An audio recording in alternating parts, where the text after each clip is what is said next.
Ciao ragazzi, ed eccoci qua con questa quinta ed ultima parte di questo tutorial sul decibel. Nei precedenti abbiamo visto da quale esigenza nascono questi decibel, in acustica cosa ci permettono di fare, ci aiutano sostanzialmente.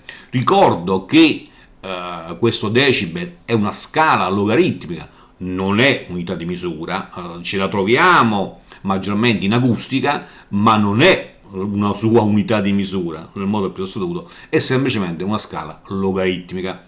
Abbiamo visto attraverso l'utilizzo di questo logaritmo che per un raddoppio dell'energia sonora ci possiamo trovare più 3 dB. Per chi si fosse perso i vari tutorial dove abbiamo esaminato, calcolato e fatto vari esempi su quanto lo sto dicendo, ne consiglio la visione. Ovviamente non lo tratteremo in questa fase ed ultima. Dicevo, per quanto riguarda invece trattasi di pressione, ampiezza o livelli, sommando o raddoppiando questa abbiamo un guadagno invece di 6 dB. Sostanzialmente il nostro orecchio, come i microfoni per le misure, sono sensibili alla pressione, sono, se vogliamo, sostanzialmente dei manometri, quindi se non diversamente specificato, nelle misure si tratta sempre di pressione, ok? Mai di energia, sempre di pressione. E quindi noi ci dovremmo aspettare, in verità, che quando si raddoppia questa pressione, noi ci dovremmo trovare sempre questi 6 dB, ma è così? È proprio così? In verità no. Ma perché? Perché ci potremmo trovare a sommare in modo coerente o in modo incoerente queste sorgenti. Per coerente si vuole intendere, si presuppone che i segnali che ci arrivano in fase sul nostro orecchio o sul nostro microfono, tratteremo in questo caso negli esempi che faremo a breve di livello pari, ok? Ma si possono avere anche livelli diversi, ma nell'esempio non li faremo, ok? Eventualmente potreste voi approfondire poi. Quindi le sorgenti devono avere il segnale in fase, ok? Diversamente, incoerente, i segnali di queste sorgenti non sono in fase, ok? Nel caso dell'esempio lo faremo anche con livelli diversi. Ora, quali sono quelle condizioni in cui noi possiamo sommare questi segnali in fase e con livelli perfettamente uguali?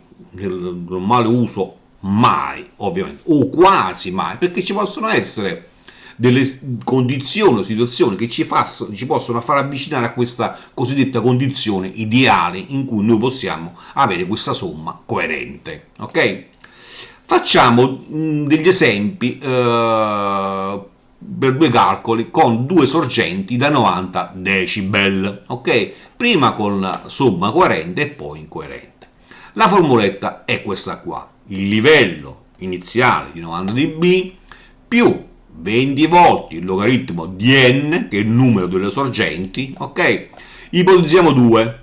Il logaritmo di 2, ricordo che il logaritmo quando non è specificato è in base 10, ok? Soprattutto in acustica è sempre in base 10.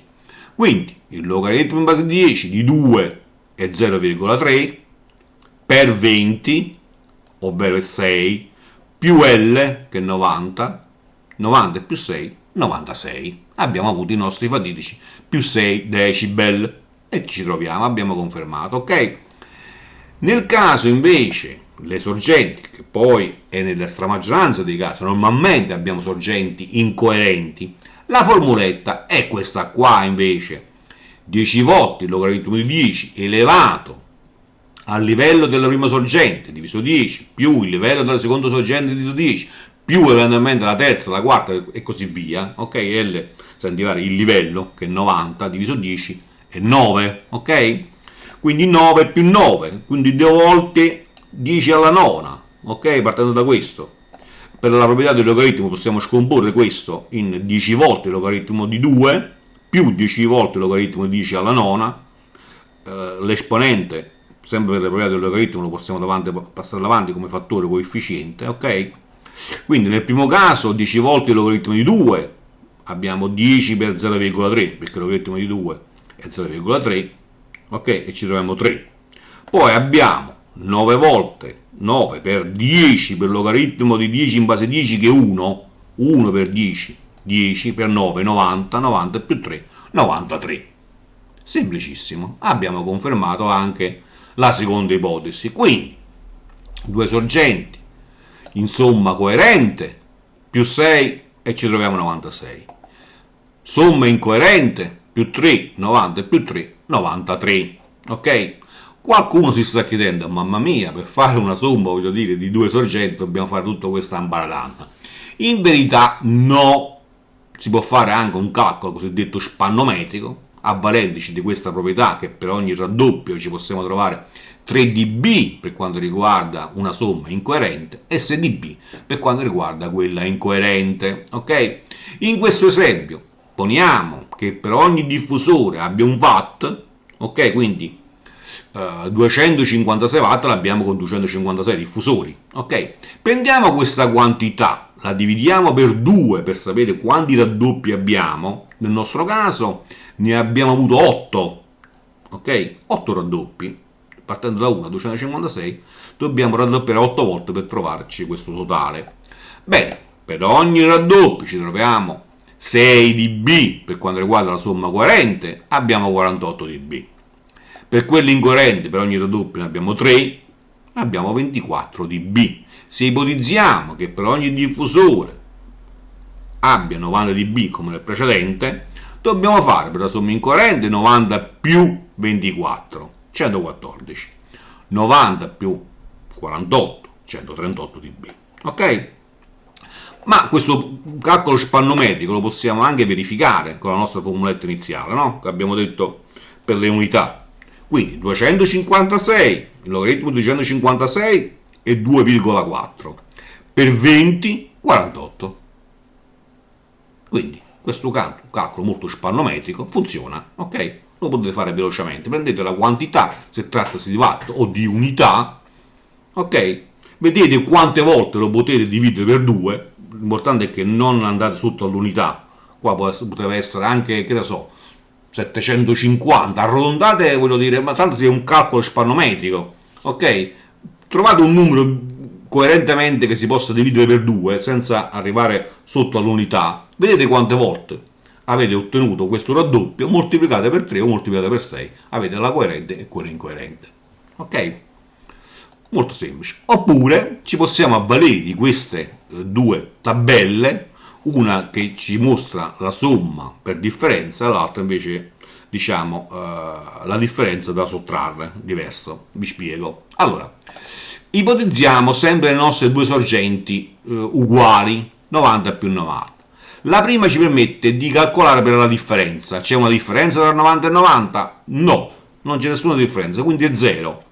Andiamo sulla nostra tabellina, andiamo su 0 e andiamo a vedere quando si incrocia con la nostra curva.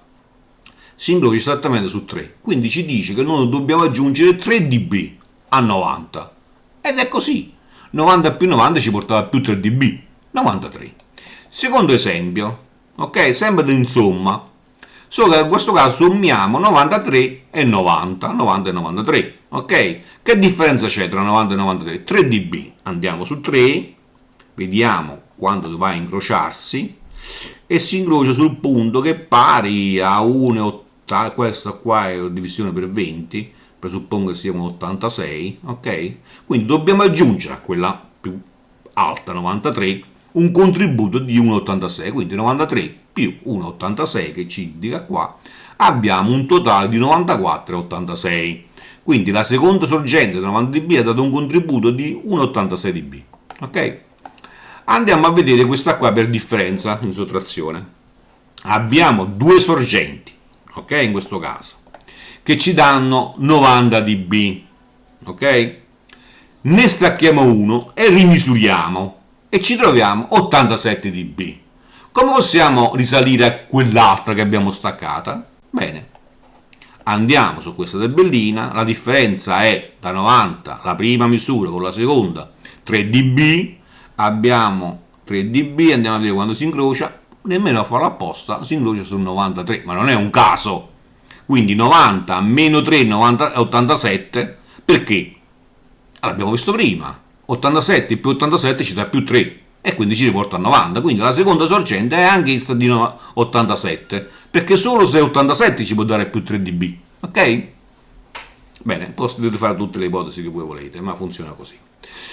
Ok, ma quali sono le condizioni cosiddette ideali che fanno sì che ci potremmo trovare questa somma coerente che ci porti a questi 6 dB? Ok, lo stavamo accennando, le sorgenti debbono stare in una condizione tale che a stessa distanza, ok? Che il segnale arrivi sul microfono o sul nostro orecchio, voglio dire, in fase, ok? Non ci debbono essere interferenze, ok? Quindi ecco perché dicevo, di norma non esiste questa condizione ideale che fa sì che ci possa portare a 6 dB, ma quando in un ambiente chiuso, normale di ascolto, la lunghezza d'onda della frequenza presa in esame è tale che dopo la riflessione possa raggiungere il microfono o il nostro orecchio in fase, quindi deve essere sufficientemente lunga, in quella occasione ci possiamo ritrovare la somma coerente e quindi avere i nostri fatidici più 6 dB. Quindi, in conclusione, in questa regione cosiddetta di diffusione, qua abbiamo sicuramente più 3 dB, perché le lunghezze d'onda sono piccole e quindi sono mediamente in somma distruttiva, quindi si somma l'energia, ok? Quindi non possiamo trovarci più 6 dB, più 3 dB ci troviamo. Diversamente, come vi stavo accennando, quando scendiamo in bassa frequenza, la lunghezza d'onda di questa frequenza è abbastanza lunga da permettere che quando c'è la riflessione su una parete possa ritornare in fase, ok, sul nostro microfono o sul nostro orecchio e percepire o misurare questi più 6 dB. Ma non è perfettamente così, ok? Mediamente, infatti, noi possiamo trovarci non più 3, ma più di 3. Difatti, quando noi colleghiamo il secondo diffusore, ci ritroviamo sì un livello mediamente più alto, ma in bassa frequenza ci ritroviamo di più, ok? Possiamo avere più di 3 dB, a volte anche più 6, anche più di 6, a seconda se stiamo in una regione di nullo o di risonanza, ok? Quindi mediamente, ripeto, in regione di diffusione ci troviamo più 3 dB, sempre e comunque. In bassa frequenza invece bisogna valutare, ok? Normalmente ci troviamo più di 3 dB, non dico 6, ma sicuramente più di 3. È un fatto riconosciuto, colleghiamo i due diffusori, in bassa frequenza sentiamo una pressione maggiore rispetto a quelle medie e alte frequenze, ok? Bene, non credo ci sia null'altro da aggiungere, mi fermo qua, spero di aver fatto cosa gradita, eventualmente mettete un mi piace per darmene atto. Consiglio sempre per chi fosse interessato di iscriversi al canale, non vi costa assolutamente nulla, fate solo eventualmente cosa gradita a me. Ci sentiamo per la prossima, ciao!